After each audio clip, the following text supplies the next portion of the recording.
અમદાવાદના શાહીબાગ કમિશનર કચેરીમાં ઘોડિયાઘર શરૂ કરવામાં આવ્યું.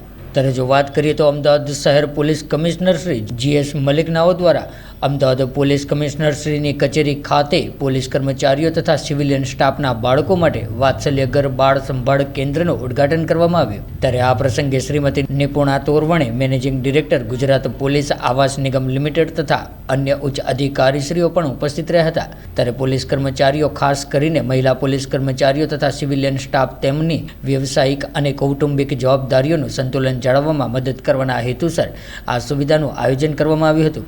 ત્યારે બાળકોની સુવાસની વ્યવસ્થા, રમતના રમકડા, શીખવાની સામગ્રી અને યોગ્ય વેન્ટિલેશન અને સ્વચ્છતા વ્યવસ્થાથી સજ્જ આ કેન્દ્ર રહેશે. ત્યારે બાળકોની સલામતી અને સુરક્ષાની ચિંતા કર્યા વિના ફરજો પર ધ્યાન કેન્દ્રિત થવાની કાર્યક્ષમતામાં સુધારો થાય છે અને તેમને કાર્યજીવનનું સંતુલન જાળવવામાં મદદ થશે જેવી ભાવનાઓ સાથે આ ઘોડિયાઘરની શરૂઆત કરવામાં આવી.